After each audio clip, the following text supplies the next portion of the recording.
ఫైల్స్లో input output operations ఎలా చేయాలి అనే దానికి ఎగ్జాంపుల్స్ చూస్తున్నాం. ఫస్ట్ ఇక్కడ సీక్వెన్షియల్ ఫైల్ ఎలా క్రియేట్ చేయాలి అనేది చూద్దాం.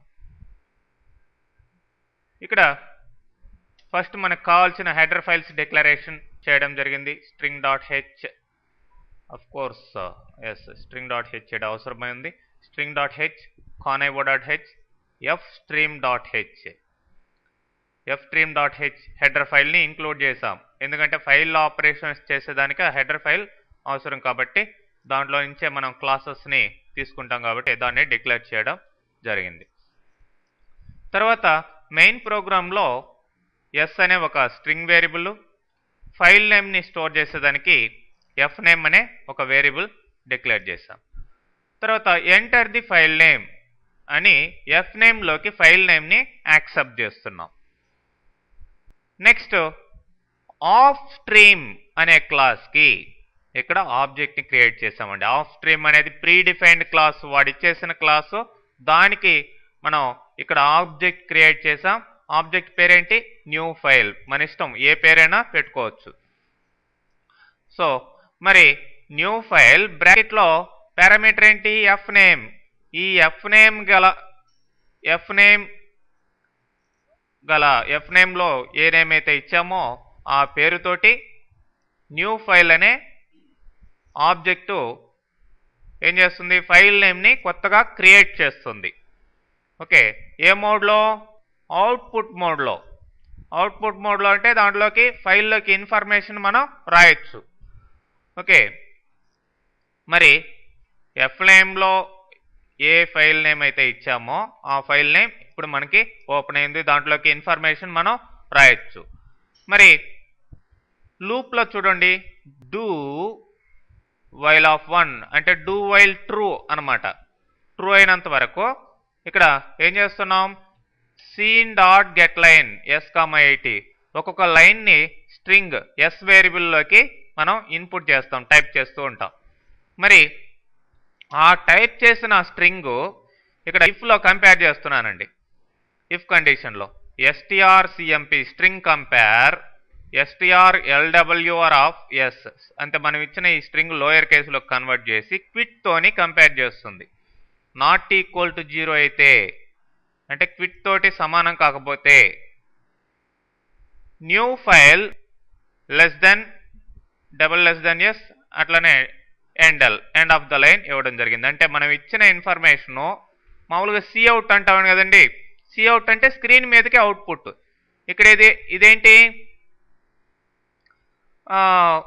అవుట్పుట్ ఫైల్ స్ట్రీమ్, మనం ఇచ్చిన ఫైల్లోకి వెళ్ళాలి ఇన్ఫర్మేషన్. మరి అందుకని న్యూ ఫైల్లోకి ఇక్కడ తీసుకోవడం జరిగింది. సిఇన్ సిఅవుట్ అనేటివి ప్రీ డిఫైన్డ్ ఆబ్జెక్ట్స్. ఇక్కడ మనం క్రియేట్ చేసిన ఆబ్జెక్టు కాబట్టి ఇన్పుట్గా ఇక్కడ ఈ ఎస్ని ఫైల్లోకి మనం పంపించడం జరుగుతుంది. ఎల్స్ బ్రేక్ అంటే ఇది క్విట్కి ఈక్వల్ అయితే బ్రేక్ అయిపోతుంది. బ్రేక్ అయిందంటే వైల్ లూప్ క్లోజ్ అయి బయటకు వచ్చేస్తుంది. అంటే మనం టైప్ చేసిన లైన్లో కంటిన్యూస్గా వేరే మ్యాటర్ ఏదన్నా ఉంటే పర్వాలేదు, కంటిన్యూస్గా ఇన్ఫర్మేషన్ ఫైల్లోకి వెళ్తూ ఉంటుంది. క్విట్ అని ఇచ్చామనుకోండి, అప్పుడు క్విట్ అయిపోతుంది. సో ఫైనల్గా ఫైల్ క్రియేటెడ్ అనే మెసేజ్ వస్తుంది. చూడండి, ఫైల్ నేమ్ అడుగుతుంది, XY అని ఫైల్ నేమ్ని ఇవ్వడం జరిగింది. ఓకే, ఇప్పుడు ఆ ఫైల్లోకి ఏ ఇన్ఫర్మేషన్ పంపించాలో ఆ ఇన్ఫర్మేషన్ని టైప్ చేయండి.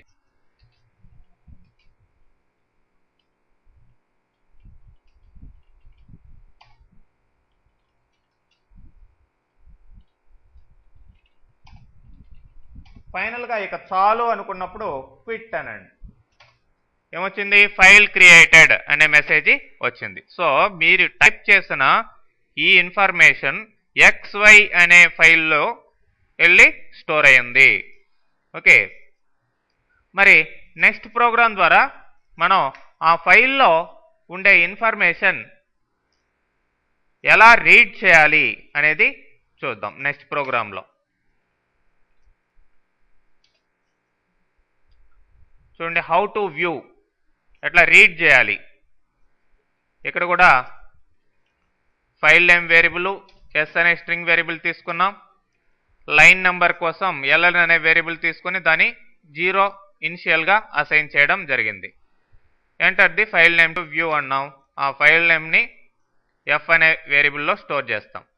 ఇందాకేమో ఆఫ్ స్ట్రీమ్ తీసుకున్నాం, అంటే ఫైల్లోకి ఇన్ఫర్మేషన్ పంపించాలి కాబట్టి మరి ఇప్పుడు ఇఫ్ స్ట్రీమ్ క్లాస్ తీసుకుంటున్నాం. ఇఫ్ స్ట్రీమ్ క్లాస్ తీసుకొని అంటే ఇన్పుట్ ఫైల్లో నుంచి ఇన్పుట్ తీసుకోవాలి. దానికి ఒక ఆబ్జెక్ట్ క్రియేట్ చేసాం. ఆబ్జెక్ట్ పేరేంటి? రీడ్ ఫైల్ అనే ఆబ్జెక్ట్. మరి దాంట్లో ఏ ఫైల్ నుంచి రీడ్ చేయాలి? మనం ఎఫ్ నేమ్లో ఏ ఫైల్ అయితే ఏ పేరైతే ఇచ్చున్నామో ఆ ఫైల్లో నుంచి రీడ్ చేయాలి కాబట్టి దాన్ని పారామీటర్గా పెట్టడం జరిగింది.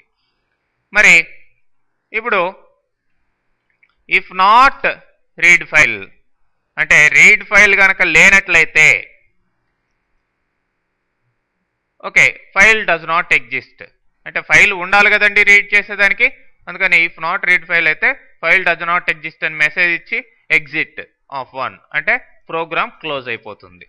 మరి అలా కాకుండా రీడ్ ఫైల్ ఉన్నట్లయితే read file dot get line s,80 ఆ ఫైల్లో ఉన్న information line by line I mean 80 characters దేంట్లోకి వస్తాయి? ఎస్లోకి వస్తాయి, ఎస్ అనే వేరియబుల్లోకి. మరి ఫస్ట్ లైన్ రీడ్ చేస్తుంది. రీడ్ చేసిన తర్వాత ఎండ్ ఆఫ్ ఫైల్ ఉందా లేదని మిగతా లైన్స్ అన్ని రీడ్ చేయాలి కాబట్టి వైల్ లూప్లో పెట్టడం జరిగింది.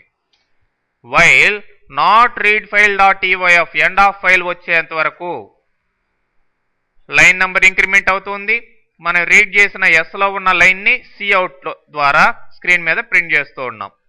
Okay, if LN equal to 24 get CH అని స్క్రీన్ని స్టే చేస్తాం. అంటే 24 లైన్స్ కంటే ఎక్కువ స్క్రీన్ మీద పట్టవు కాబట్టి మనం స్క్రీన్ బై స్క్రీన్ చూడాలి కాబట్టి 24 లైన్ అయితే ఆగుతుంది. మళ్ళీ లైన్ నెంబర్ ఫస్ట్ నుంచి స్టార్ట్ అవుతుంది.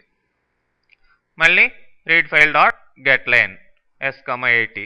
సో ఇట్లా కంటిన్యూస్గా ఎండ్ ఆఫ్ ఫైల్ వచ్చేంత వరకు ఒక్కొక్క లైన్ని గెట్ చేస్తూ ఆ ఫైల్లో నుంచి మనకి అవుట్పుట్ చూపించడం జరుగుతుంది స్క్రీన్ మీద. ఎప్పుడైతే 24 లైన్స్ అవుతాయో అప్పుడు స్క్రీన్ ఆగుతుంది, స్టే చేస్తుంది. నెక్స్ట్ మళ్ళీ కంటిన్యూ అవుతుంది అనమాట అవుట్పుట్. చూడండి, ఎంటర్ ది ఫైల్ నేమ్. ఇంతకు ముందర మనం ఇచ్చిన ఫైలు XY అనే ఫైల్లో మనం స్టోర్ చేసింది ఆ 3 లైన్సే, అవి డిస్ప్లే అవుతున్నాయి. చూడండి, ఫైల్ లెంతీగా ఉంటే మీకు ఇట్లా స్క్రీన్ వైజ్ ఇన్ఫర్మేషన్ కూడా కనిపించేది.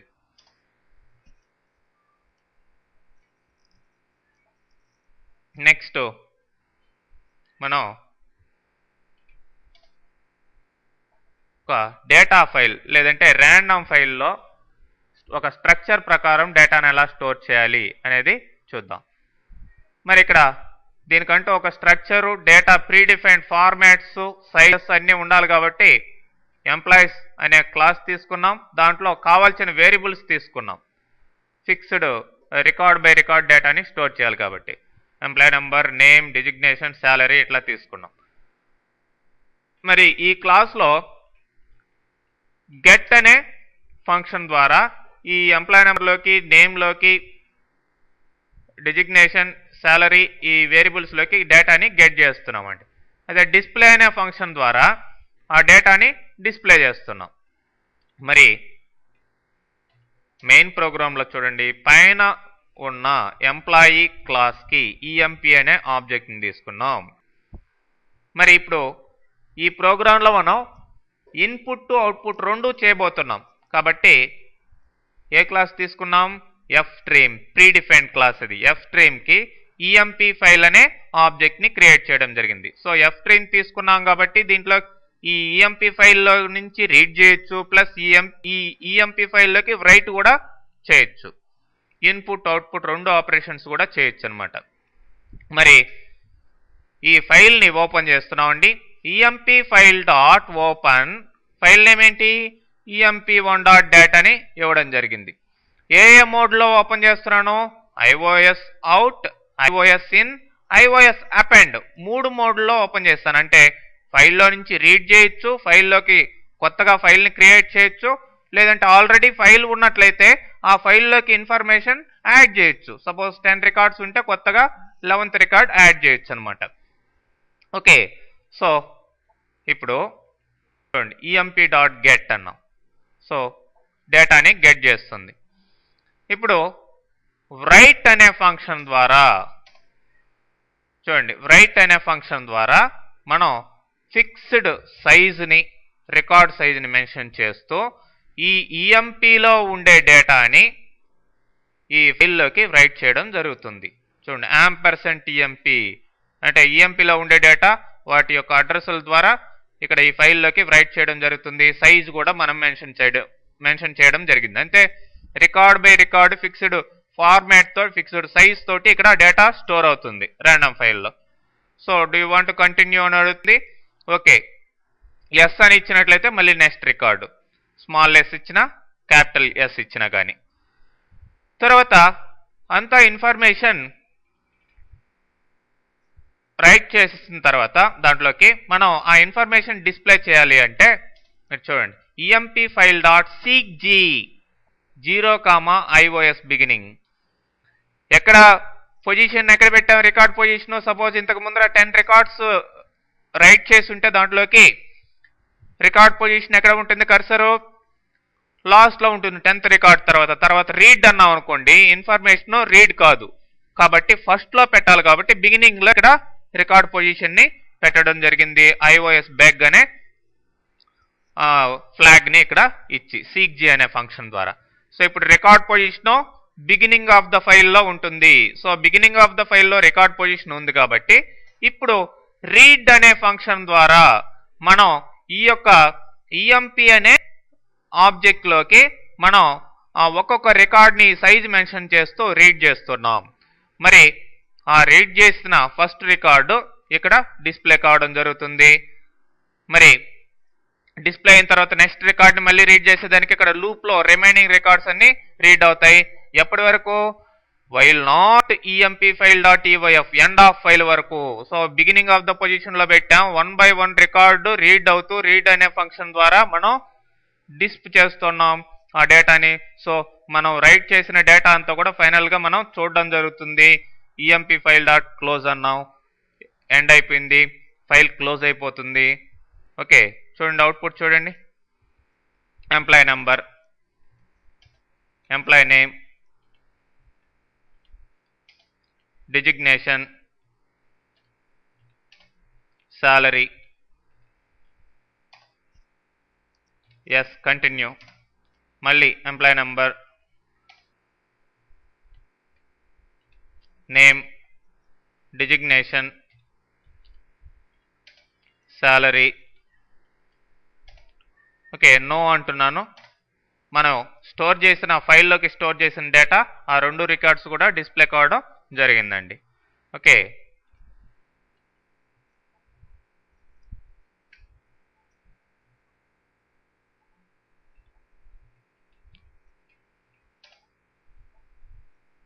నెక్స్ట్ ప్రోగ్రామ్ చూసినట్లయితే ఫైల్లో మనం స్టోర్ చేసిన డేటా యొక్క రికార్డ్ పొజిషన్ని చెక్ చేస్తూ ఏ రికార్డ్ కావాల్సి ఉంటే ఆ రికార్డ్ని ఎట్లా డిస్ప్లే చేయాలి అనేది ఈ ప్రోగ్రామ్ అండి. చూడండి, దానికి ఇంతకు ముందరలాగే మనం ఏం చేసాం, ఎంప్లాయీ క్లాస్ని తీసుకున్నాం, డిస్ప్లే ఫంక్షన్ డేటాని డిస్ప్లే చేసేదానికి ఈ 2 మాత్రమే రాయడం జరిగింది. మరి ఈ డిస్ప్లే ఫంక్షన్ ద్వారా డేటాని డిస్ప్లే చేస్తున్నాం.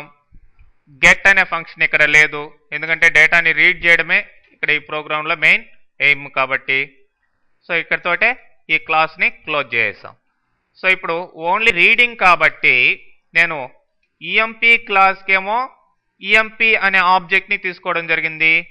రీడింగ్ మాత్రమే కాబట్టి ఇఫ్ స్ట్రీమ్ క్లాస్ని మాత్రమే తీసుకొని దానికి emp ఫైల్ అనే ఆబ్జెక్ట్ని తీసుకున్నాం. ఇన్పుట్ ఫైల్ స్ట్రీమ్, ఫైల్లో నుంచి ఇన్పుట్ చేయబోతున్నాం. ఓకే, ఫైల్ని ఓపెన్ చేసాం.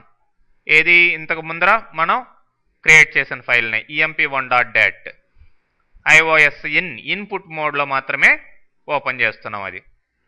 మరి ఇప్పుడు seekg ద్వారా 0 iOS end of the position వరకు రికార్డ్స్ని చెక్ చేస్తున్నాం మొత్తం. అంటే రికార్డ్ పొజిషన్ని ఎండ్ ఆఫ్ ద పొజిషన్లో పెడుతున్నాం. iOS బెగ్ అంటే ఏమో బిగినింగ్లో పెడుతుంది, ఇప్పుడేమో ఎండ్లో అంటే ఫైల్ చివర ఇప్పుడు రికార్డ్ పొజిషన్ అనేది ఉంటుంది. సో ఇప్పుడు RECS అనేది లోకల్ వేరియబుల్ ఒకటి తీసుకున్నాం. empFile.tlg by size of employee. ఇప్పుడు ఎక్కడ ఉంది పొజిషను?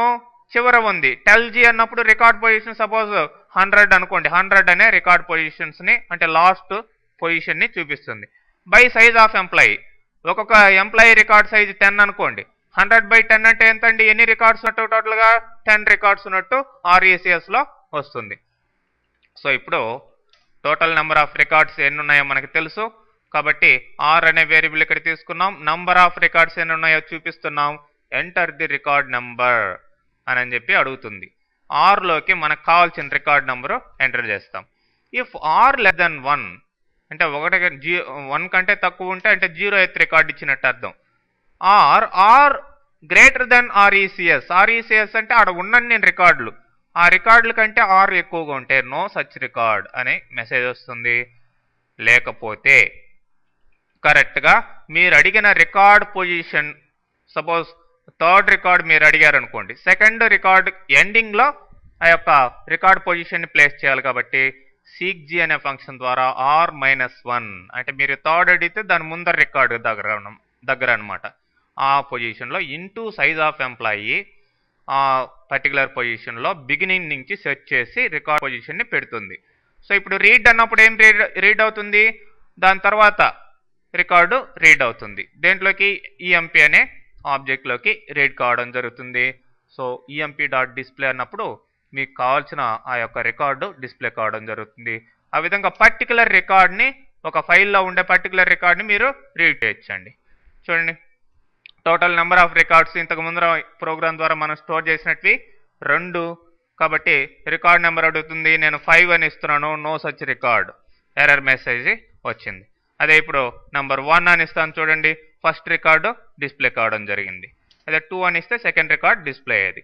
ఈ విధంగా మనం